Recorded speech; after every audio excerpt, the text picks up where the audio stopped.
Hello everyone, good evening, welcome to Unacademy NEET. सबसे पहले दिवाली की सबको बहुत बहुत शुभकामनाएं। Happy Deepawali to each and every one of you who is watching today at this hour. I really wish that this Diwali brings lots of happiness, lots of prosperity, lots of health, wealth in your family. और आने वाला साल आपके लिए और मंगलमय हो। आने वाले साल में आप डेफिनेटली जिस एम के लिए प्रिपेयर कर रहे हैं, नीट के लिए प्रिपेयर कर रहे हैं, वो आपका एम ज़रूर फुलफिल होगा। यही मेरी आप सबके लिए शुभकामनाएं हैं। ठीक है, तो जैसा कि आप हम जानते हैं कि we had started with a series, और ये सीरीज़ रुकनी नहीं चाहिए। चाहे कुछ हो जाए, हमारी नीट की प्रिपरेशन चलती रहनी चाहिए। आई नो आज किसी का ज़्यादा पढ़ने का मन नहीं होता, ज़्यादा नहीं पढ़ेंगे, थोड़ा सा ही पढ़ेंगे बच्चों, क्योंकि चैप्टर ही थोड़ा सा बचा है। जस्ट लास्ट टॉपिक बचा है हमारा पार्चुरेशन और लैक्टेशन और थोड़ा सा प्लेसेंटल हार्मोन्स, बस इतना सा करेंगे। 4 क्वेश्चन आपको होमवर्क के लिए मिलेंगे and yes you will be done with your day.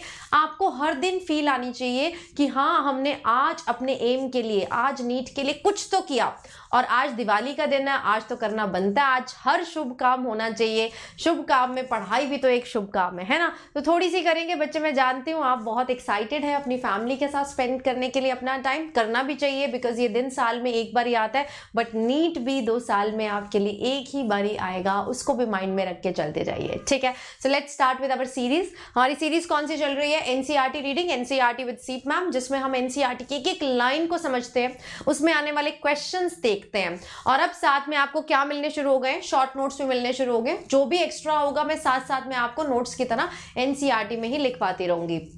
एक प्री रिक्विजिट होता है मेरी सीरीज में आने से पहले कि एनसीईआरटी में कम से कम एनसीईआरटी तो लेके आओ, है ना। तो एनसीईआरटी सब अपने बच्चे, मेरे बच्चे अपने पास रखें। एक कॉपी भी रख लें और एक पेन पेंसिल तो होना ही चाहिए, जिसमें एनसीईआरटी में साथ में जगह दी हुई है ना, उसमें हम नोट करते जाएंगे। Right, so my name is बच्चों सीप Pahuja and I am your biology expert on Unacademy NEET. हम एवरीडे मिलते हैं 5 PM पर। आज भी हम लोग यहाँ इकट्ठे हुए हैं to celebrate this auspicious occasion with some learnings, है ना। कुछ ना कुछ नया सीखना चाहिए हमें हर दिन। तो बच्चों, जब भी आपको प्रैक्टिस करनी हो तो पीडीएफ चाहिए होगी। पीडीएफ कहाँ से लेंगे? From the description box of our sessions only. हर सेशन के डिस्क्रिप्शन बॉक्स में आपको क्या मिल जाएगी? पीडीएफ मिल जाएगी। Another thing, Unacademy subscription के बारे में बात करें, देन इट्स दैट सब्सक्रिप्शन जिसमें आप रियल में नीट की तैयारी एक पर्सनलाइज्ड वे में कर पाएंगे, जिसमें 2 वे कम्युनिकेशन होता है। आप जितने डाउट्स पूछना चाहते हैं पूछ सकते हैं, बात कर सकते हैं हमसे। प्रॉपर बैचेस मिलेंगे आपको। Yes, you are going to get बच्चों प्रॉपर बैचेस। क्या मिलेंगे आपको? Proper batches. ये देखिए, हमारा क्लास 11th का बैच भी चल रहा है, क्लास 12th का बैच भी चल रहा है। पूरी टीम है यहाँ पर, सारे सब्जेक्ट्स आपके कवर हो रहे हैं। We are covering physics, chemistry, botany, zoology, each and everything. तो बैच में नंबर ऑफ स्टूडेंट्स भी क्या होते हैं? लिमिटेड होते हैं। तो आपका जो इंटरेक्शन है वो बहुत सही रहता है। हर डाउट आप आराम से पूछ सकते हो। And single subscription gives you access to multiple batches. ऐसा नहीं है कि सब्सक्रिप्शन लेने के बाद सिर्फ मैम का बैच दिखेगा। नो, सबके बैच देख पाओगे, हर सब्जेक्ट के, हर टीचर के। मतलब जितने भी इंडिया के टॉप मोस्ट एजुकेटर्स हैं वो कहाँ हैं? अन अकेडमी पर है।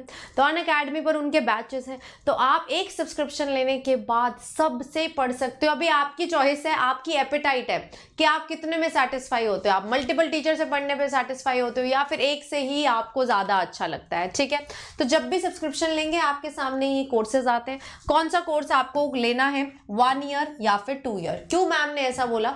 क्योंकि subscription is a big package, जिसमें आपको थ्योरी क्लासेस हैं, मल्टीपल चॉइसेस हैं, जिसमें न्यूमेरिकल्स हैं, जिसमें डाउट क्लियरिंग सेशंस है, टेस्ट सीरीज है, मतलब बहुत सारी चीजें हैं। उन सब चीजों को कंप्लीट करने में 4 सब्जेक्ट हैं, 2 साल का सिलेबस है। कंप्लीट करने में वक्त तो लगेगा, 1 महीने या 3 महीने की तो बात नहीं है। So the best subscription for you is going to be 1 year as well as 2 year. ठीक है, इन्हीं का पर मंथ कॉस्ट भी सबसे कम है, और कम हो जाएगा if you will use this code सीप लाइव। सिंपल सा कोड है, मैम का नाम लगाना है, आगे क्या लगा देना है? लाइव। जिससे आपको क्या बेनिफिट मिलेगा? 10% off on the total amount. ठीक है, तो आप ये कोड यूज करके सब्सक्रिप्शन में एंट्री ले सकते हैं।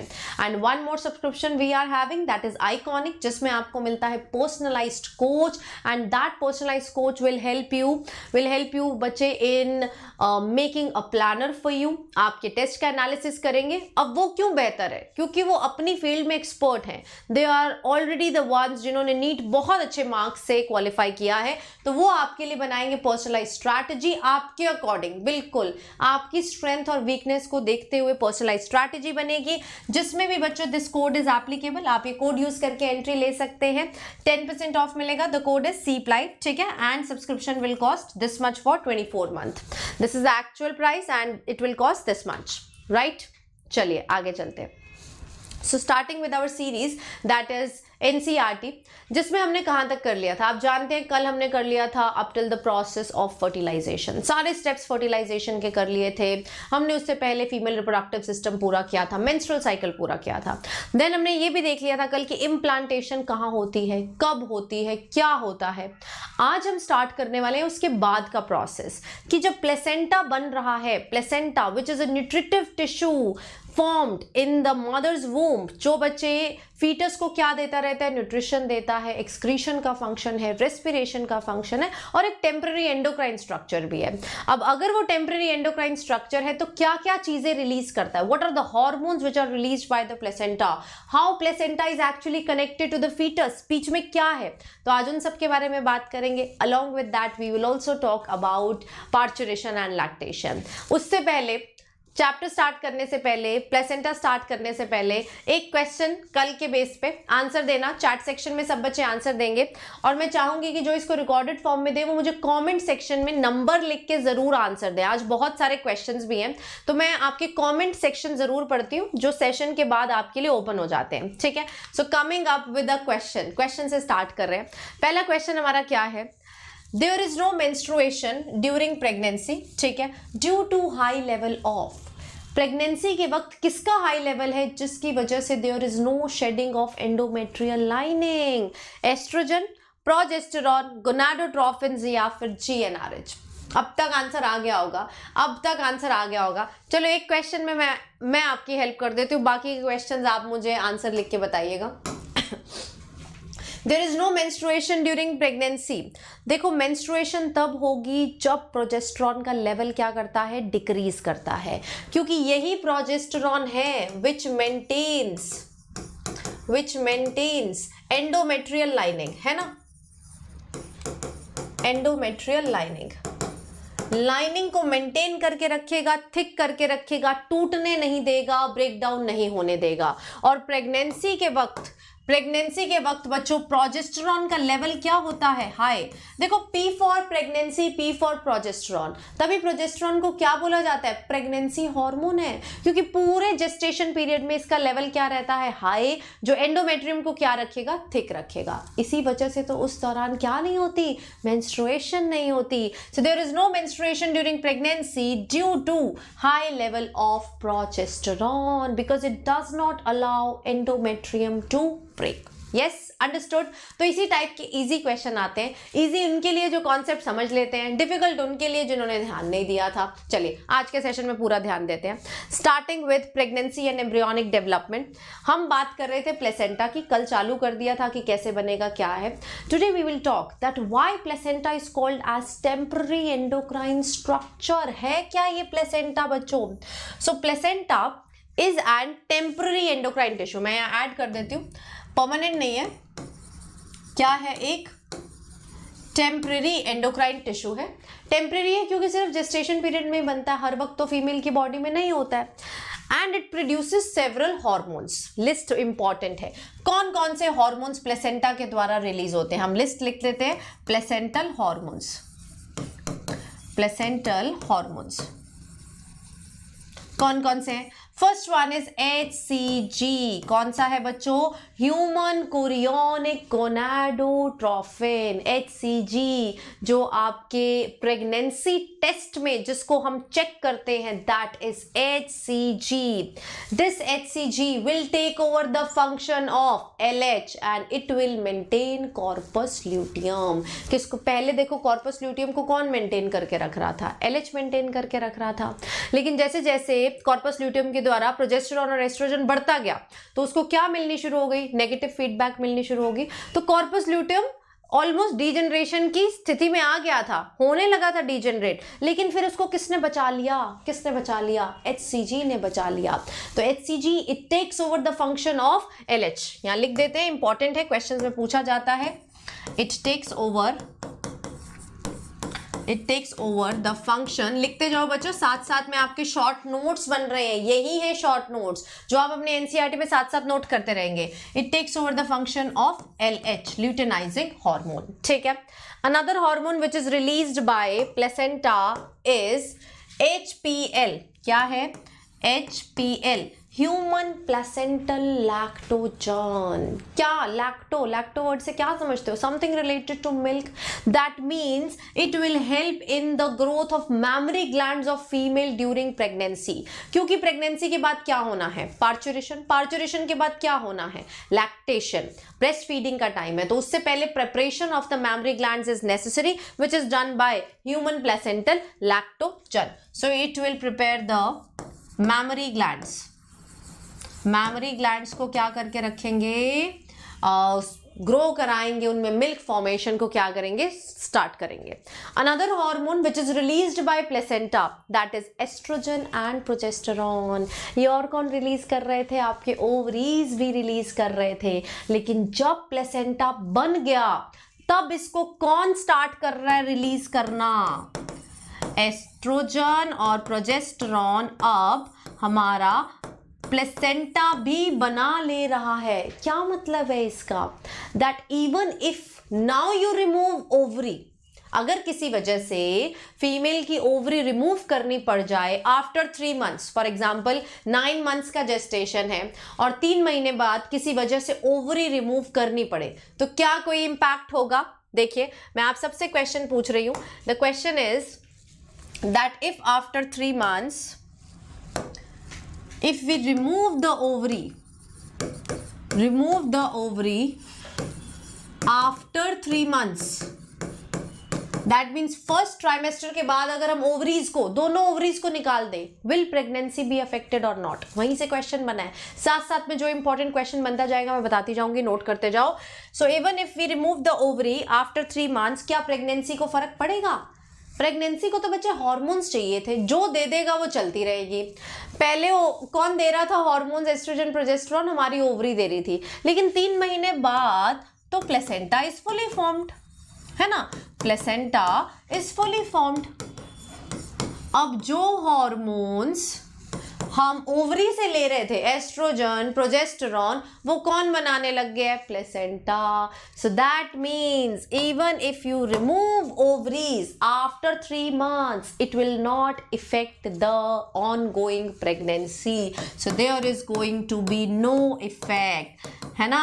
बच्चे सोचते हैं कि ओवरी रिमूव कर दी तो प्रेगनेंसी तो टर्मिनेट हो जानी चाहिए, लेकिन कॉन्सेप्ट नहीं लगाते कि ओवरी रिमूव करी है लेकिन उसका काम तो अब कौन करने लगा है? कौन करने लगा है? प्लेसेंटा करने लगा है. So it won't cause any effect on the pregnancy. Right, चलिए वापस आ जाते हैं. सो ये कुछ हार्मोन्स रिलीज किए हमारे प्लेसेंटा ने, like oestrogen, progesterone, HCG, HPL. इसके अलावा भी और हैं बहुत सारे, human chorionic, thyrotropin, human chorionic, corticotropin. ये सारे हार्मोन्स कहाँ से आ रहे हैं? आपके प्लेसेंटा से आ रहे हैं.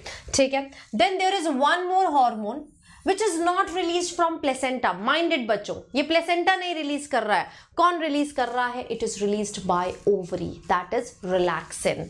सो relaxin is also secreted during this stage but by the ovary, not the placenta. अब इनमें से कुछ हार्मोन्स ऐसे हैं जो सिर्फ प्रेगनेंसी के वक्त ही एक्सक्लूसिवली रिलीज होते हैं, और कुछ हार्मोन्स ऐसे हैं फीमेल की बॉडी में जो बाकी के वक्त when female is not pregnant तब भी रिलीज होते हैं. कौन से हैं? आप गेस लगा सकते हो, आपके सामने लिस्ट लगी हुई है. आपके सामने सारे हॉर्मोन्स लिखे हुए हैं, आप मुझे सोच के बताइए which of the following hormones are released only during pregnancy. This is one of the previous year question, ये आ चुके हैं बच्चों पास्ट में। This is a previous year question, शायद आज के क्वेश्चन की लिस्ट में भी है, मुझे याद नहीं आ रहा बट शायद है। So which of the following hormones are released only during pregnancy? देखो बच्चों, एस्ट्रोजन और प्रोजेस्टेरॉन तो पीरियोडिक साइकिल में एवरी मंथ इनका ऊपर नीचे होता रहता है, तो ये तो नहीं होंगे। एक्सक्लूसिवली प्रेगनेंसी के लिए कौन से है? HCG है, HPL है, और हमारा क्या है यहाँ पर? रिलैक्सिन है। ठीक है, तो याद रखेंगे ये चीज। चलिए आगे चलते हैं। So let us remember that HCG, HPL and relaxin, these are produced only during pregnancy, जो अभी हमने बात की है। और देखो इसी तरीके से NCERT से ही हर लाइन में से क्वेश्चन आता है, ये क्वेश्चन प्रीवियस ईयर में आ चुका है। इसी लाइन में से आपको बड़े सारे डब्बे में हॉर्मोन्स दे देंगे, पूछेंगे इनमें से कौन से सिर्फ प्रेगनेंसी के दौरान रिलीज होते हैं। आंसर वही है जो NCERT ने दिया है, HCG, HPL and relaxin। HCG, HPL from placenta but relaxin from the ovary। चलिए आगे। In addition, during pregnancy कुछ और हॉर्मोन्स का भी लेवल बढ़ता है, और भी हॉर्मोन्स है जिनका लेवल बढ़ता है, लाइक एस्ट्रोजन बात हो गई, progesterone, cortisol level is also increased, released from adrenal gland, है ना, adrenal gland। और यही cortisol है which will regulate the timings of the birth, किस वक्त बर्थ होना है। cortisol जब रिलीज होना स्टार्ट हो जाएगा, पार्चुरेशन का जब मैं पूरा प्रोसेस कराऊंगी, आई विल टेल यू कि फीटस के एड्रेनल ग्लैंड में से क्या रिलीज होता है? cortisol। और जब वो cortisol रिलीज होगा उसी के बाद क्या इंड्यूस होंगी? Labour pains. So this cortisol will regulate the timings of the birth। Prolactin भी स्टार्ट हो जाएगा। Prolactin is related to formation of milk in the mammary gland. देखो प्रिपरेशन तो करनी है, एक्टिव तो करना है। So prolactin and thyroxine level will also increase. Thyroxine क्यों? क्योंकि यही थायरॉक्सिन बच्चों फीटस की फिजिकल और मेंटल ग्रोथ के लिए रिस्पॉन्सिबल है। अगर मदर की बॉडी में ड्यूरिंग प्रेगनेंसी थायरॉक्सिन का लेवल क्या गया? कम गया, in that case it can cause cretinism in that child, क्योंकि उसकी फिजिकल और मेंटल ग्रोथ प्रॉपरली नहीं हो पाएगी। ठीक है, so they are also increase several folds in the maternal blood. Now increase production of these hormones क्यों essential है? मैंने आपको बताया फीटस की ग्रोथ उस टाइम पे हो रही है, कुछ चेंजेस हो रहे हैं मदर की बॉडी में, एंड बच्चों मेंटेनेंस ऑफ द प्रेगनेंसी। ठीक है, चलिए। So this is how placenta looks like, this is how a fetus in a womb looks like। आप देख रहे हैं, this is the embryo, right? And ये बाहर जो आपको दिखाई दे रहा है ये बड़ा सा structure, this is called as placenta. Now placenta बनाने में सिर्फ मदर का हाथ नहीं है, दोनों का कंट्रीब्यूशन होता है। So there is maternal contribution, the maternal part of placenta, and there is foetal part of placenta as well. दोनों का कंट्रीब्यूशन होता है। मदर का क्या कंट्रीब्यूशन है? Mother contributes a part of endometrium, decidua. Implantation के बाद एंडोमेट्रियम को क्या बताया था मैंने कल? डेसिडुआ। 3 तरीके के डेसिडुआ बताए थे, पिसैलिस था, कैप्सुलैरिस था, पेराइटालिस था। तो प्लेसेंटा बनाने में किसका रोल है? Decidua बेसालिस, decidua बेसालिस। कल बात हो गई थी हमारी, ठीक है। और फीटस का कौन सा हिस्सा प्लेसेंटा बनाने में हेल्प करता है? Extra embryonic layer, chorion and allantois. कौन सा हिस्सा आएगा? Chorion and allantois. तभी तो बोलते हैं ह्यूमन प्लेसेंटा क्या है? Chorio allantoic placenta. अकेला कोरियोनिक बोलोगे तो भी ठीक है, वैसे the better term is chorio allantoic placenta. और यही कोरियन क्या बनाती है? Chorionic villi. क्या बनाती है? जिनको यहां पर लिखा है प्लेसेंटल विलाई। और ये क्यों बने हैं? Why there are formation of villi? Chorion ने विलाई क्यों बनाए? To increase the surface area. जितना ज्यादा सरफेस एरिया होगा उतना ही एफिशिएंट क्या हो जाएगा? एक्सचेंज हो जाएगा। उतना ही एफिशिएंट क्या है हमारा? एक्सचेंज। ठीक है। So yolk sac in our case is not very much well developed. Cavity of uterus. अब बात आते हैं स्ट्रक्चर की। Umbilical cord. क्या है ये अम्बिलिकल कॉर्ड? ध्यान दो बच्चों, let us draw. Yes, for example just imagine करना है, अभी इमेजिन करना है, this is fetus, just imagine कर लो बच्चों, है ना, इमेजिन कर लो this is fetus. Now fetus is connected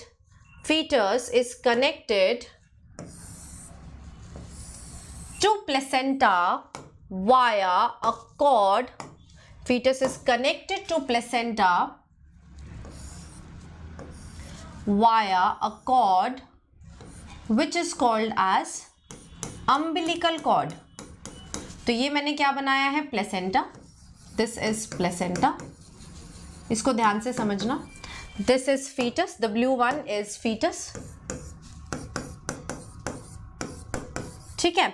और बीच में मैंने येलो कलर की जो ट्यूब डक्ट बनाई है, this is umbilical cord. Umbilical cord, ठीक है. और इस प्लेसेंटा के पीछे क्या होगा, मदर का ब्लड होगा. अब behind this there is going to be maternal blood.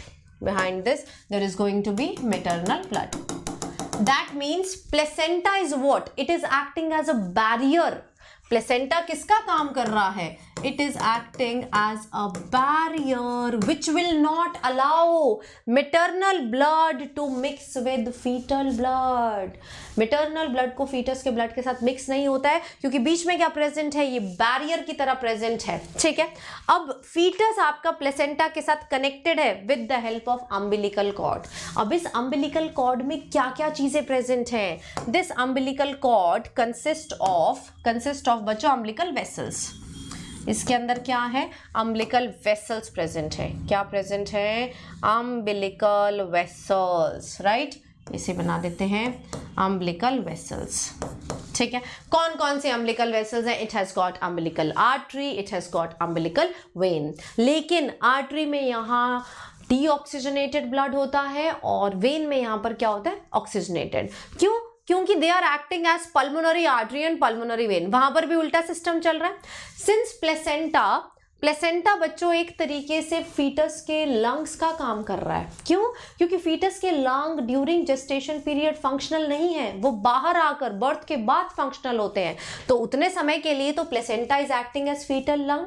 That is why the type of blood in umbilical arteries and veins it is reverse. It is just like pulmonary artery and pulmonary when.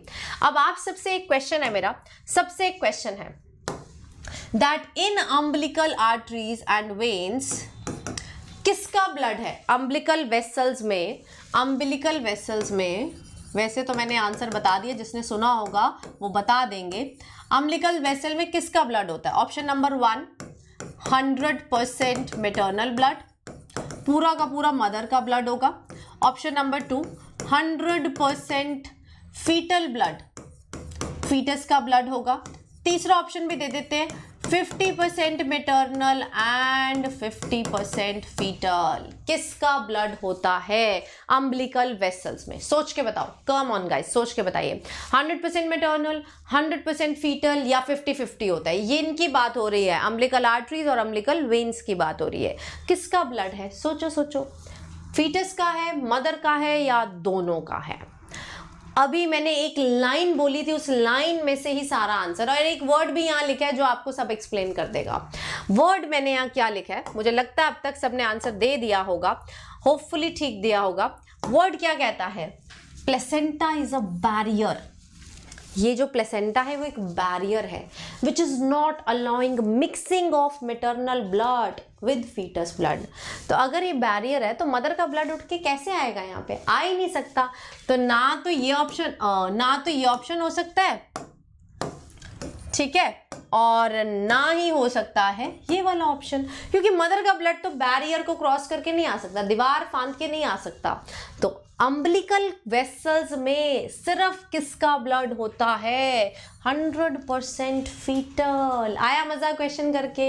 आया तो फटाफट से session को क्या कर दो, like करते जाइए. कम ऑन गाइस, लाइक्स रुकने नहीं चाहिए. दिवाली के दिन है, स्प्रेड कर दो इस सेशन को और अच्छे से अपनी अंडरस्टैंडिंग को और बेटर करते जाइए. So this is how the situation of umbilical cord is, right. तो मैं यही बता रही थी, this is embryo, this is the part of placenta and here it is connected. fetus is connected to the placenta with the help of umbilical cord, with umbilical arteries as well as umbilical veins.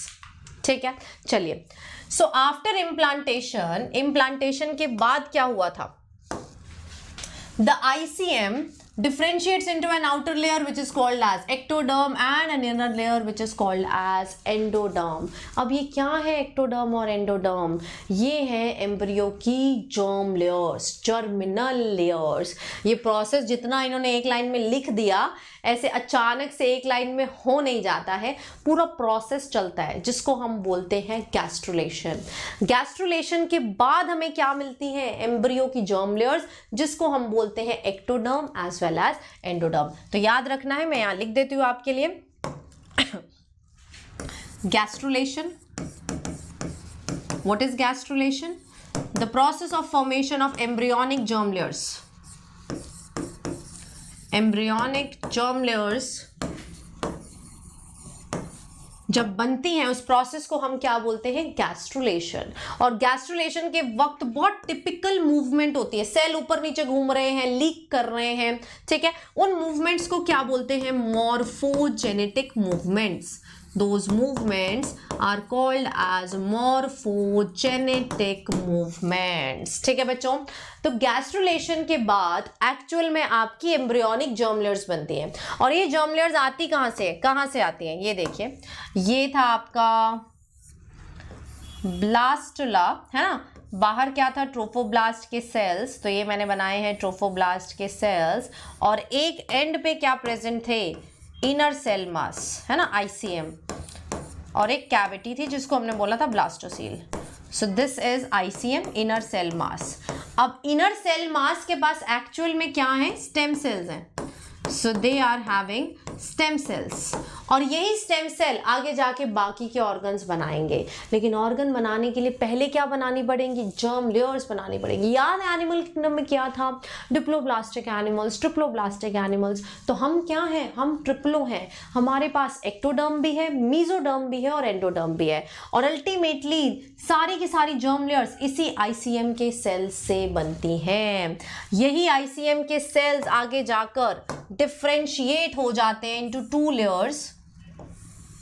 Differentiate बच्चों हो जाते हैं, ठीक है. इसको ऐसे बना देते हैं एक बार. यही ICM के सेल्स आगे जाकर डिफरेंशिएट हो जाते हैं into 2 layers. The upper layer becomes having long columnar sales, ठीक है. एंड लोअर लेयर में क्या आने लगते हैं? Cuboidal cell. सो 2 लेयर्स बन जाती हैं जिसको एक को ऊपर वाली को हम क्या बोलते हैं? Epiblast. This upper one, the blue one is called as epiblast, ठीक है. इसको क्या बोल दोगे? एपीब्लास्ट. एंड इसको क्या बोल दोगे आप? Hypoblast.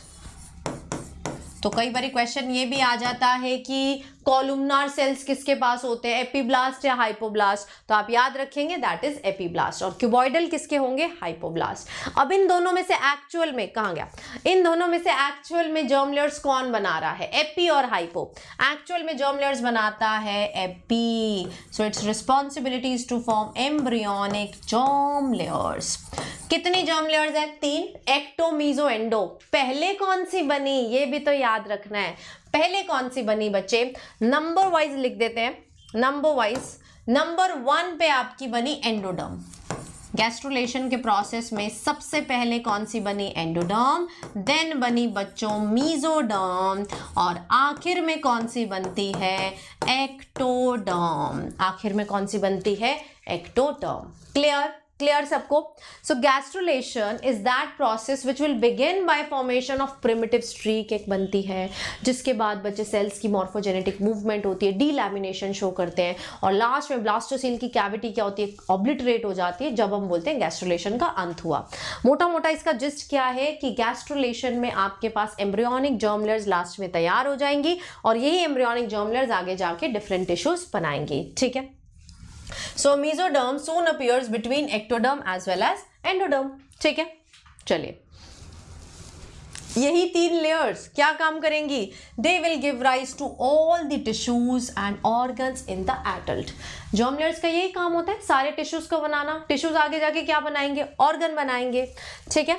So it needs to be mentioned here. NCERT stress डालना चाहती है, वो बोल रहे हैं बताना पड़ेगा आपको कि ICM contains certain cells which are called as stem cell। यही बताया मैंने आपको कि ICM के पास है स्टेम सेल, वहीं से आई एपीब्लास्ट, और इसी एपीब्लास्ट ने क्या बनाए, different tissues and organs. So stem cells which have got potential to give rise to all the tissues of the body। तभी तो ICM में से एक लेयर ने आगे जाके जर्म लेयर्स बनाई, right. So now what are the major features of the embryonic development at various months of pregnancy? देखो एम्ब्रियोजेनेसिस करने बैठो कि पहले हफ्ते में ये हुआ, दूसरे हफ्ते में ये हुआ, पांचवें हफ्ते में ये हुआ, तो बहुत बड़ा है, इतना डिटेल नहीं आता है। आता कहाँ से एम्ब्रियोजेनेसिस? ओनली फ्रॉम NCERT, ठीक है। तो ये जो पूरा पीरियड है आपका, पूरा period starting from conception till the birth of the child, that is called as gestation period. क्या बोलते हैं इसको? That period is called as gestation period। Humans की बात करें तो gestation period is around 9 months, ठीक है, 9 months अराउंड, ऊपर नीचे हो सकता है, 7 मंथ भी हो जाता है कई बार, 8 मंथ में भी हो सकती है, इवन मोर देन 9 मंथ भी जा सकता है, but the average is 9 months. अगर डेज में बात करें तो कितने डेज होते हैं? 2 डेज में लिखा जाता है, 266 days and 280 days।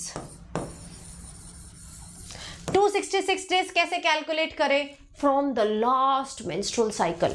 266 days from, अगर हम कैलकुलेट करें from the last menstrual cycle, and 280 days बचे फ्रॉम फर्टिलाइजेशन, अगर फर्टिलाइजेशन से कैलकुलेट करें तो। अब आप ध्यान दीजिए, इन दोनों के बीच में गैप कितने टाइम का है?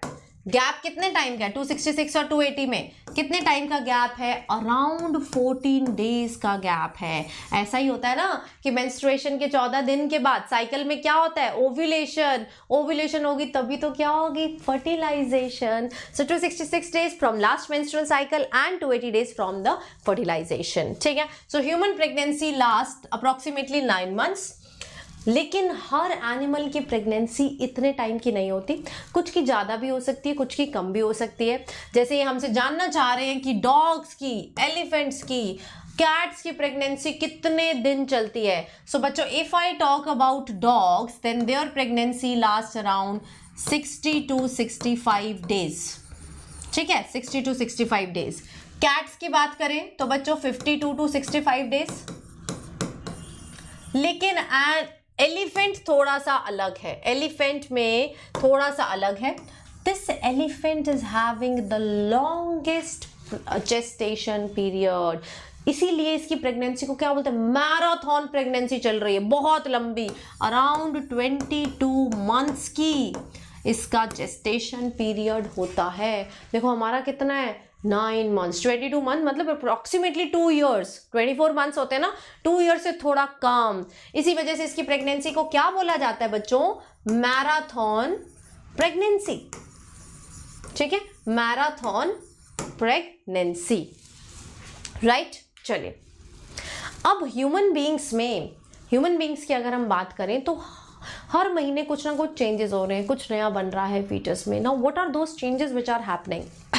So in human beings, after 1 month of the pregnancy, the embryo's heart is formed. So according to NCERT बच्चों, the first organ to be formed in embryo is heart. According to NCERT, but इससे पहले आपका actual में nervous system थोड़ा सा develop होना start हो जाता है, न्यूरल ट्यूब बन जाती है, बट हम यहाँ पर NCERT को ही फॉलो करेंगे। यहाँ पे जो पहला स्ट्रक्चर बनेगा वो क्या कहलाएगा? हार्ट बन जाएगा। सो दिस इज इंपॉर्टेंट लाइन, आप इस पे लगा लीजिए 4 सितारे, ठीक है। सितारे हम क्यों लगाते हैं? ताकि वो चमक जाएं जब आप रिवाइज करें तो आपके सामने आ जाना चाहिए कि ये तो मैम ने बोला था, ये चीज दोबारा आ सकती है, ठीक है। So 1 month after the pregnancy the heart would be fully formed, ठीक है।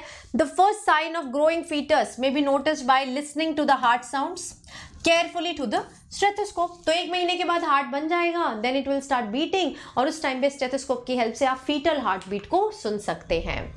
Bye the end of second month, अभी हम पहले ट्राइमेस्टर में ही चल रहे हैं, by the end of second month of pregnancy fetus will start developing limbs, उसके हाथ पैर, arms, legs बनना स्टार्ट हो जाएंगी, digits, उंगलियां, हाथों की उंगलियां, पैरों की उंगलियां बनना स्टार्ट हो जाएंगी, and by the end of first trimester, अभी ट्राइमेस्टर क्या है, तो बच्चों हमने 9 months की पूरी प्रेगनेंसी को 3 हिस्सों में डिवाइड किया है। कैसे डिवाइड करेंगे? इक्वली 3 महीनों पे डिवाइड करेंगे। So first 3 months, first to third month एक ट्राइमेस्टर, 3 महीनों का एक ट्राइमेस्टर, ठीक है। Fourth to 6th month second trimester, और बचा कौन सा? 7th to 9th month third trimester. So it is first trimester, it is second trimester and बच्चों it is third trimester. तो फर्स्ट ट्राइमेस्टर के हमने पहले महीने में क्या देखा? हार्ट बन गया। दूसरे महीने में क्या देखा? लिम्स और डिजिट्स भी बन गए, आपकी आर्म्स और उंगलियां भी बन गई।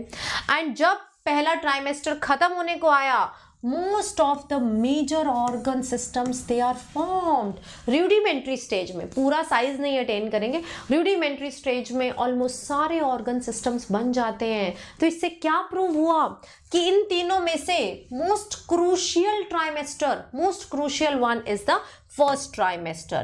ये सबसे ज्यादा क्या है? it is one of the most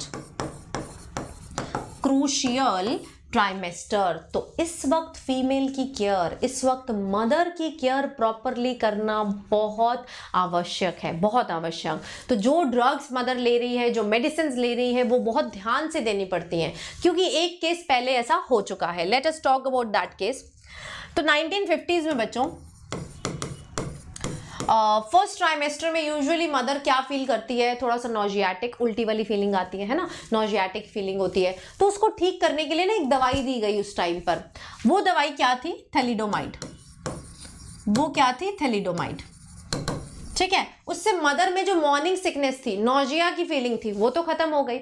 लेकिन बच्चों जिन जिन फीमेल्स को थैलिडोमाइड दी गई, उनके फीटस में जो लिम्ब्स की ग्रोथ थी वो प्रॉपर नहीं हुई, और बर्थ के बाद देखा गया कि उन बच्चों के जो बाजुएं हैं, जो आर्म्स हैं, वो कंप्लीटली ग्रो नहीं करे, इतने लंबे नहीं हुए जितना उनको होना चाहिए था। उनको डिसऑर्डर हो गया, कौन सा? फोकोमीलिया, फोकोमीलिया।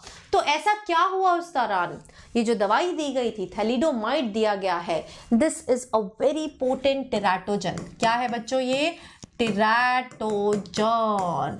टेराटोजन का मतलब होता है मॉन्स्टर लाइक फीचर्स जो जिसके पास होते हैं। सो अगर कोई ऐसी दवाई दी गई विच is a possible teratogen, it can inhibit the formation of limbs, it can inhibit the formation of any organs, ठीक है। जिसको क्या बोलते हैं? मीरोमिलिया बोल लो या फिर क्या बोल लो? Phocomelia. Phoco word has come from phocos, that is seal. Seal जैसे लिम्स, सील के लिम्स छोटे छोटे होते हैं ना, तो बिल्कुल वैसे लिम्स हो गए थे। तो इसी वजह से आज के टाइम पे the use of thalidomide to cure morning sickness is banned. अब नहीं यूज किया जाता है इसको। तो पहले 3 मंथ सिंस बहुत इंपॉर्टेंट है, क्योंकि उसी वक्त पर सारे ऑर्गन्स रूडिमेंट्री स्टेज में बन जाएंगे। दैट इज वाई बच्चों this is considered as the most crucial one, most crucial one, ठीक है। सो फॉर एग्जाम्पल लिम्स भी बन जाएंगे, external genitalia and organs would be well developed, ठीक है। अब बात आते हैं उससे आगे की, चौथे थे 6 मंथ में आ जाइए। वहां पर क्या हुआ? The first movement of foetus was observed and hair start appearing on the head region during the 5th month। ये सब सारी जो फिगर्स, जो फैक्ट्स एनसीईआरटी ने दिए हैं, वो आप अच्छे से याद रखें कि 5वें महीने में बेबी की मूवमेंट ऑब्जर्व होना शुरू हो जाती है, right. And bye the end of second trimester के अंत तक the body would be covered with fine hair। In fine hairs को हम क्या बोलते हैं? lanugo। These fine hair are called as lanugo। Embryonic age में ही आएंगे, जेस्टेशन पीरियड में आएंगे, और बर्थ से पहले झड़ भी जाते हैं, सारे रिमूव भी हो जाते हैं, ठीक है। आईलिड्स विल सेपरेट, ठीक है, आई लैशेज आर फॉर्म्ड, और जब पूरे 9 महीने पूरे हो जाएंगे, मतलब तीसरा ट्राइमेस्टर भी हो गया, the foetus would be fully developed and ready for the delivery. Clear हुआ सबको? मेन इवेंट्स क्या याद रखोगे?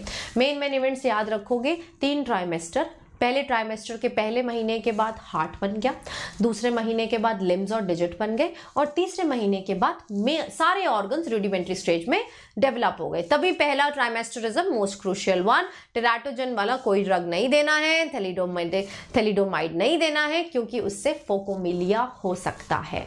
सेकेंड वाले में क्या हुआ? सेकेंड वाले में बच्चों हमें मूवमेंट पता चली 5th मंथ के बाद, हेयर स्टार्ट हो गए, देन बच्चे आईलिड सेपरेट हो गई, आई लैशेज भी बन गई, और तीसरे ट्राइमेस्टर के बाद तो बच्चों बेसिकली साइज ही बढ़ता है, क्योंकि रूडिमेंट्री स्टेज में बाकी चीजें तो बन चुकी हैं। ठीक है, so average duration of pregnancy is about 9 months. बात कर ली हमने। 266 days from last menstrual cycle, 280 days from fertilization, and this whole period is called as gestation period. इस पूरे टाइम ड्यूरेशन को क्या बोलते हैं? जेस्टेशन। अब जेस्टेशन पीरियड पूरा होने के बाद तो बच्चे डिलीवरी होनी है। डिलीवरी होने के लिए there has to be contractions of the uterus. Now from where the signals of those contractions are coming, उसके बारे में बात करेंगे। So vigorous contraction of the uterus will start at the end of the pregnancy which will cause expulsion of the fetus. Expulsion का मतलब होता है बाहर आना।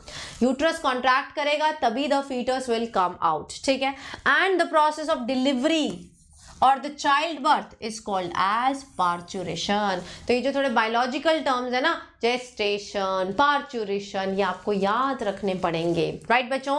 सो पार्चुरेशन के बारे में करते हैं। Now parturition is not very simple कि कॉन्ट्रैक्शन हुई और बात हो गई। It's a complex mechanism. Nervous system का भी रोल है, एंडोक्राइन सिस्टम का भी बहुत मेजर रोल है इसमें। सो न्यूरो एंडोक्राइन मैकेनिज्म। अब कब पता चलेगा कि अब पार्चुरेशन का वक्त आ गया है, अब बच्चे कॉन्ट्रैक्शंस हो जानी चाहिए? सिग्नल आएंगे। कौन सिग्नल देगा? 2 चीजें याद रखनी है। Now the signals for parturition will come from 1 fully developed fetus। Previous year question है बच्चों, इसीलिए लिख रही हूं मैं specially.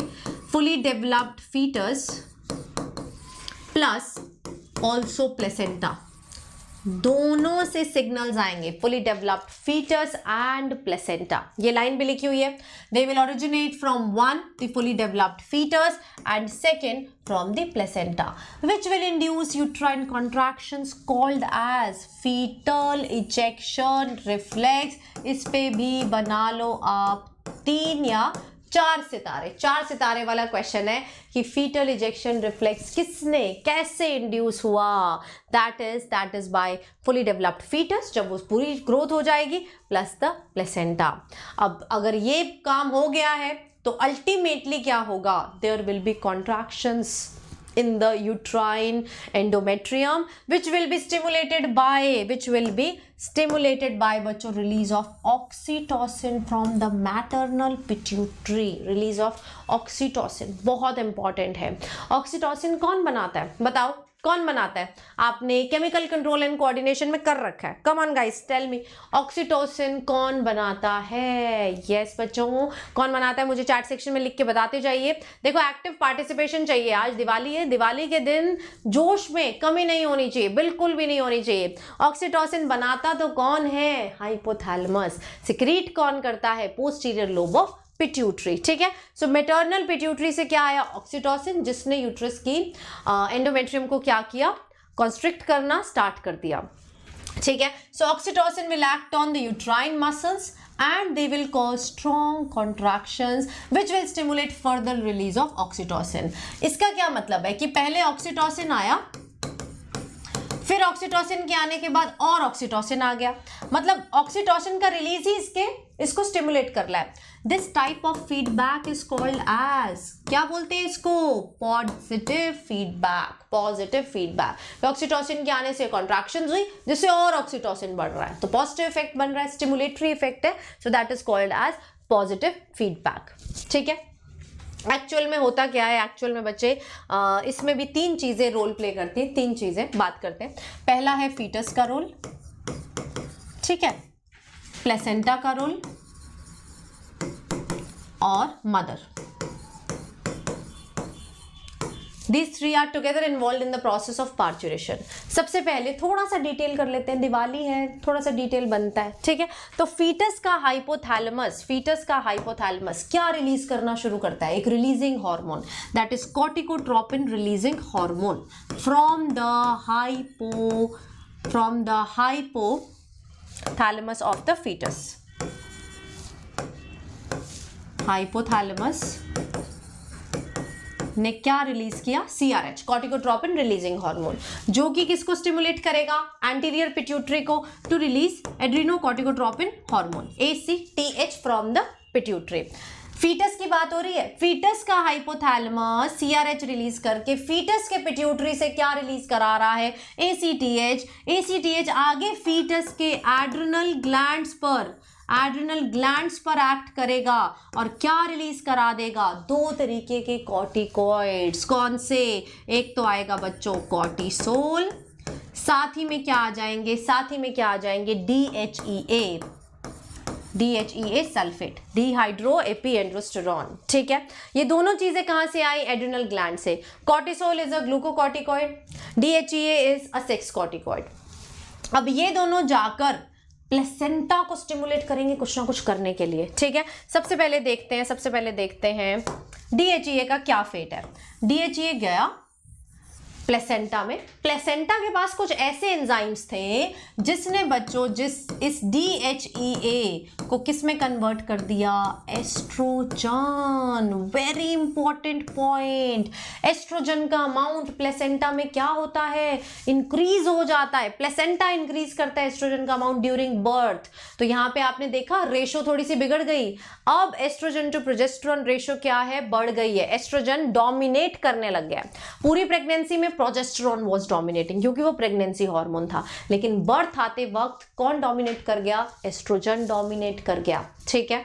And it will also remove the progesterone block, जो उसने ब्लॉक करके रखा था कि एंडोमेट्रियम कॉन्ट्रैक्ट नहीं करनी चाहिए, वो ब्लॉक भी क्या हो जाएगा? हट जाएगा, क्योंकि अब वो डोमिनेंट नहीं रहा, ठीक है। और कॉर्टिसोल का क्या फेट रहा? कॉर्टिसोल ने बच्चे प्लेसेंटा से क्या बनवा लिया? prostaglandins, yes. And these prostaglandins बच्चों they will also stimulate smooth muscles contraction. Muscle contraction को स्टिमुलेट करते हैं, मसल कॉन्ट्रैक्शन।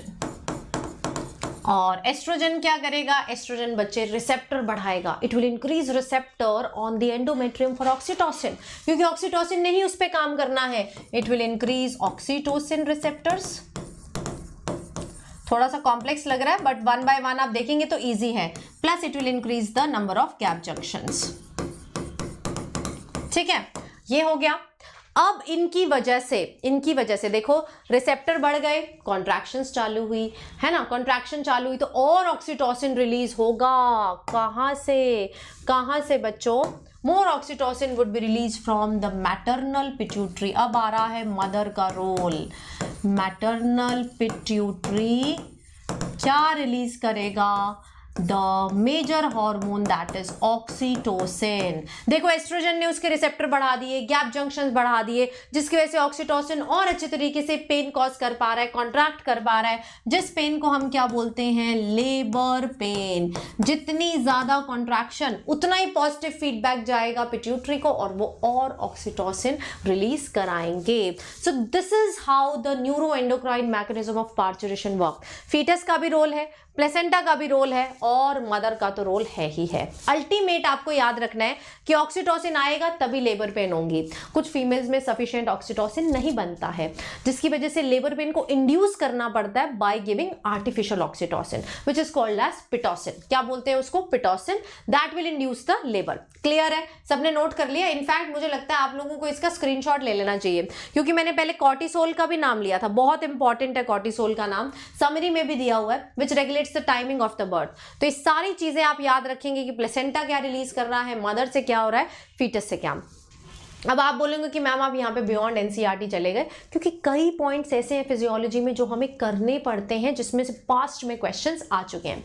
ले लिया था सबने स्क्रीनशॉट? ले लिया? चलिए आगे आ जाते हैं। सो ये बात हो गई हमारी। So this will lead to expulsion of the baby out of the uterus, ठीक है, जब ऑक्सीटोसिन हो गया, कॉन्ट्रैक्शंस हो गई, डायलेशन हो गई। देखो कॉन्ट्रैक्शन होगा तो सर्विक्स क्या करेगा, डायलेट करेगा। सबसे पहले क्या होती है, डायलेशन। ठीक है, कॉन्ट्रैक्शंस हुई, सर्विक्स डायलेट किया, डायलेट करने के बाद now the head of the baby will start coming out which is called as expulsion. Expulsion के बाद मतलब अब हो रही है पार्चुरेशन। और तीसरी स्टेज जो कि 10 मिनट 15 मिनट के बाद होती है बर्थ के, which is called as after birth stage.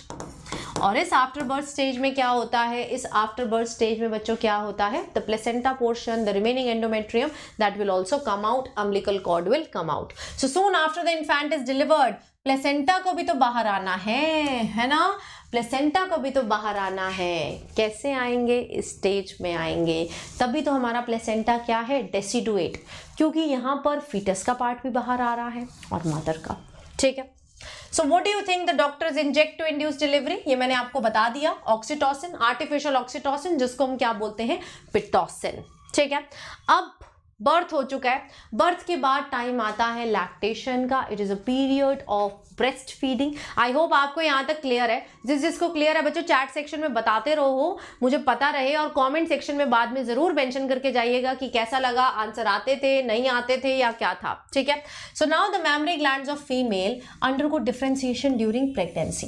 Pregnancy पे ही आप जानते हैं HPL रिलीज हुआ था, ह्यूमन प्लेसेंटल लैक्टोजन, जिसने मैमरी ग्लैंड्स को ग्रो कराया था। उसमें अब क्या चालू होता है, मिल्क बनना चालू हो जाएगा by the end of pregnancy, and that process is called as lactation. अब अगर मिल्क फॉर्मेशन स्टार्ट हो जाएगी तभी तो बर्थ के बाद breast feeding could be done. So this will help the feeding in the newborn. So the milk which is produced in the initial few days, देखो जो मिल्क पहले 2-3 दिन में आता है that is thick yellow coloured fluid which is called as colostrum. बहुत important है हर बच्चे के लिए उसको लेना। उस मिल्क को क्या बोलते हैं हम, कोलेस्ट्रम। इस पे भी आप बना लीजिए 4 सितारे, क्योंकि ये क्वेश्चन आता है। And colostrum is thick yellow fluid released in first few days of lactation. और बहुत इंपॉर्टेंट है बच्चे के लिए क्योंकि इसमें प्रेजेंट होती है एंटीबॉडी, सिक्रीटरी एंटीबॉडीज। कौन सी, IgA। एंड दीज एंटीबॉडी बनाई तो किसने, मदर की है, लेकिन मिल्क के द्वारा किसके पास जा रही है, बनी बनाई रेडीमेड एंटीबॉडीज जा रही हैं चाइल्ड के पास, है ना। तो जब बनी बनाई चीज मिलती है किसी को तो उस इम्यूनिटी को क्या बोलते हैं, एक्टिव तो नहीं है, passive immunity. So that immunity is called as passive immunity. And child ये पहली बारी पैसिव इम्यूनिटी नहीं ले रहा, उसने प्लेसेंटा से भी ली थी। क्या ली थी, IgG, बिकॉज IgG ही सिर्फ प्लेसेंटल बैरियर क्रॉस कर सकती थी, तो वो भी क्या दे रही थी चाइल्ड को, पैसिव इम्यूनिटी। इसी वजह से कोलेस्ट्रम बच्चे को देना बहुत इंपॉर्टेंट है, तभी उसका इम्यून सिस्टम क्या होता है, स्ट्रांग होता है और इन्फेक्शन से फाइट कर पाएगा। So it will contain several antibodies which are essential to develop resistance for the newborn. So breast feeding usually recommend की जाती है क्योंकि ब्रेस्ट फीड के थ्रू ही बच्चे को बहुत न्यूट्रिटिव फ्लूइड मिलता है, वेरियस न्यूट्रिएंट्स मिलेंगे, साथ ही में बच्चों एंटीबॉडीज मिलेंगे। तो पहले 6 months these are highly necessary for breast feeding the child, क्योंकि तब the child is entirely dependent upon mother's milk. After that it is the choice of the female to whether continue और not. ठीक है, चलिए आगे आ जाते हैं। अरे वाह, हमारा चैप्टर क्या हो गया, खत्म हो गया। क्वेश्चन चीटिंग तो नहीं कर ली आपने। सो चैप्टर इज बच्चों डन। इसमें लैक्टेशन में 2 हार्मोन्स का जिक्र मैं जरूर करना चाहूंगी।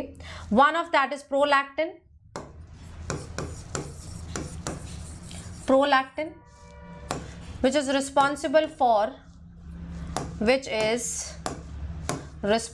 for formation of milk। किसके लिए रिस्पॉन्सिबल है, फॉर्मेशन ऑफ मिल्क के लिए। ठीक है, कहां से रिलीज होता है, एंटीरियर पिट्यूटरी से रिलीज होता है। नेक्स्ट वन इज बच्चों ऑक्सीटोसिन। फिर से आ गया oxytocin which is responsible for release of milk, that is called as milk let down. Milk let down. ठीक है बच्चों, oxytocin no doubt uterine contractions भी करा रहा था, but actual release of milk is also under the control of oxytocin. तो अब ये 2 हार्मोन जरूर से जरूर याद रखिएगा। तो यहाँ पर हमारा जो चैप्टर है ह्यूमन रिप्रोडक्शन का बिल्कुल कंप्लीट हो चुका है। अब 3-4 क्वेश्चन आपके होमवर्क के लिए हैं और होमवर्क में चेक भी करती हूँ कहाँ पर, कमेंट सेक्शन में। तो इनका आंसर मैं बताऊंगी नहीं, आप बस मुझे नोट कर लो, जैसे ही सेशन ओवर होगा उसके बाद कमेंट सेक्शन ओपन हो जाएगा, वहां पर आंसर देना। मैं क्वेश्चन रीड कर देती हूँ। Which of the following group of hormones are produced in women only during pregnancy?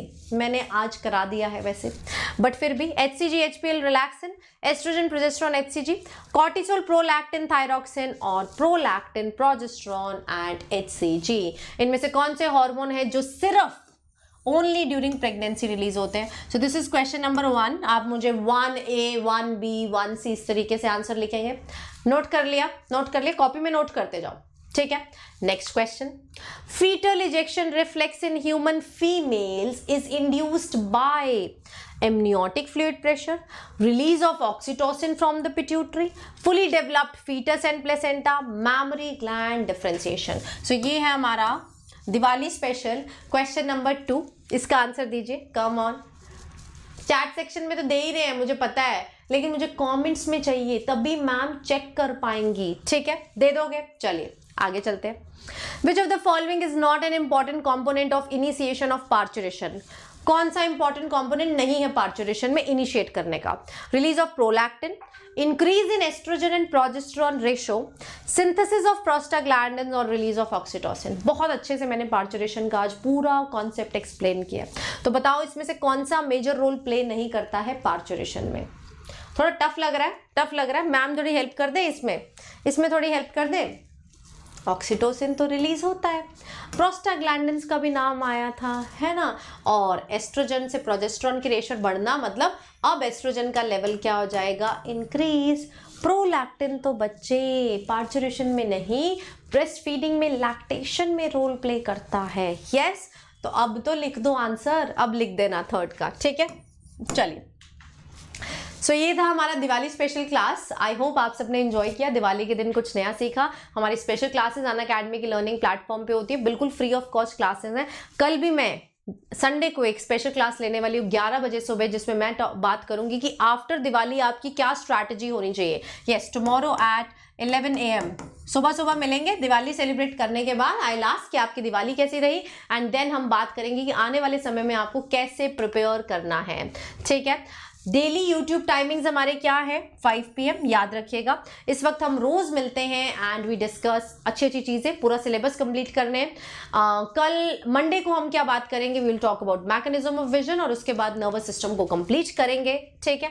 Telegram channel, इस लिंक पे जाके आप ज्वाइन कर लीजिए। PDF के लिए refer to the description box of my sessions. And बच्चों, सब्सक्रिप्शन की बात करें, प्लस की बात करें, तो यहाँ पर होती है लाइव क्लासेस, जिसमें आप अपने एजुकेटर के साथ इजीली बात कर सकते हो। देखो, जरूरी है ना एक 2 वे इंटरेक्शन, सिर्फ मैं बोलती जाऊं तो बात नहीं बनेगी, है ना? तो लाइव फॉर्मेट में आप भी बोलते हो, आपको मैं सुन सकती हूँ, क्योंकि वहां पर नंबर ऑफ बच्चे क्या होते हैं? कम होते हैं एक बैच में। प्रॉपर बैचेस मिल जाएंगे, स्ट्रक्चर्ड वे में कोर्स कंप्लीट होगा, हर डाउट आपका रिजॉल्व होगा, ठीक है बच्चों? एंड आप यहाँ देख सकते हैं कि हमारी टीम के 11th का भी बैच चल रहा है, 12th का भी बैच चल रहा है, ड्रॉपर्स का भी बैच चल रहा है। तो जिसमें एडमिशन लेना चाहते हैं उसमें लें। Subscription gives complete freedom. आपको इसमें पढ़ना है इसमें पढ़ो, इसमें पढ़ना है इसमें पढ़ो, इसमें पढ़ना है इसमें पढ़ो, या फिर इसमें पढ़ना है इसमें पढ़िए। आपकी चॉइस है, आप किस में पढ़ना चाहते हैं। देखो बच्चों, सब्सक्रिप्शन एक कंप्लीट पैकेज है। It will not restrict you to one teacher और टू वन बैच, राइट? तो सब्सक्रिप्शन के लिए आपको अनअकैडमी की लर्निंग ऐप में जाके प्लस में जाना है, NEET UG, and then click on get subscription. कौन सा सब्सक्रिप्शन सबसे बेनिफिशियल होगा, जिसमें पूरा सिलेबस भी कंप्लीट कर पाओगे आराम से, टेस्ट सीरीज भी दे पाओगे, क्विजेस में भी पार्टिसिपेट करोगे, 1 year as well as 2 year. जो अगले साल होंगे अपीयर 1 ईयर, जो 2 साल बाद होंगे 2 ईयर। इन्हीं का कॉस्ट पर मंथ भी क्या है? कम है, और कम हो जाएगा if you will use this code CPLIVE, which will give you 10% off on the total amount, and subscription will cost this much, ठीक है? एंड अगर बच्चे आपको अच्छा लगता है यहाँ पर YouTube पे पढ़ना, तो definitely you are going to love our plus platform. उसमें बहुत एडिशनल फीचर है, और एक हमने नया इंट्रोड्यूस किया है, that is iconic subscription. Iconic में क्या है? आइकॉनिक में बच्चों you get a chance to have a personalised coach for the whole duration. पूरे 2 साल या 1 साल जितने का भी आप सब्सक्रिप्शन लेते हैं, आपके साथ एक कोच रहेगा, आपके साथ एक गाइड रहेगा जो आपको बताएंगे कि आपके लिए क्या स्ट्रैटेजी सबसे सही है। अब टॉपर्स की स्ट्रैटेजी नहीं देखनी है, आपकी स्ट्रैटेजी बनेगी आपके अकॉर्डिंग। आपकी स्ट्रेंथ्स अलग है, आपकी वीकनेस अलग है। हो सकता है कोई टॉपिक आपको ईजी लगता है, दूसरे को डिफिकल्ट लगता है, तो हम दूसरे की स्ट्रैटेजी क्यों लें?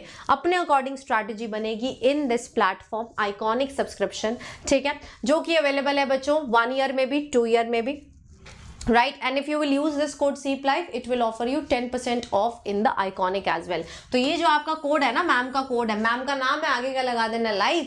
ये कहाँ पर काम करेगा? आइकॉनिक में भी काम करेगा। मुझे लगता है अगर मुझसे पूछो कि बेस्ट सब्सक्रिप्शन कौन सी है, बेस्ट आपके लिए आइकॉनिक ही है, कि मुझे यही तो चाहिए होता है कि कोई मुझे बता दे कि क्या गलत कर रहा हूं मैं, कोई मुझे बता दे कि इसको कैसे ठीक किया जा सकता है। मेरे नंबर 300 आ रहे हैं, मुझे 600 तक पहुंचना है, कैसे पहुंचूंगा? आप इधर उधर भटकते रहते हैं, 6 महीने तो इसी में निकाल देंगे 4 लोगों की स्ट्रैटेजी सुनने में, और फिर कोई भी अडॉप्ट नहीं हो पाएगी क्योंकि सब अलग अलग बताएंगे। आपको हो सकता है कोई सूट ना करे, आपके लिए एक डिफरेंट स्ट्रैटेजी होनी चाहिए जो आपको सूट करे। कौन बनाएगा? Personalise coach in iconic subscription, right? So यहाँ पर देखिए नीट यूजी वर्कशॉप्स हैं, एक्सपर्ट गाइडलाइंस, जो पर्सनल कोच हैं they are expert in their fields, ठीक है। टेस्ट एनालिसिस वो करेंगे आपके लिए, और आपको मिलेगा प्रॉपर स्टडी प्लानर। आज का सेशन अच्छा लगा तो बच्चे ज़रूर लाइक करना, दिवाली का टाइम है, लाइक तो करिए एंड शेयर करिए बच्चों। PDF आपको कुछ टाइम में इसी सेशन के डिस्क्रिप्शन में मिल जाएगी। These are our other channels on Unacademy, do follow them as well. And अब हम मिलेंगे कल स्पेशल क्लास में सुबह 11 बजे with post Diwali strategy, and we will also have some fun session during that class as well. Everyone take care and celebrate your Diwali safely and try to have a green Diwali. Pollution बिल्कुल नहीं create करना है, lanterns होने चाहिए, lights होनी चाहिए, but minimum use of crackers. And happy Diwali to you and your family. Thank you.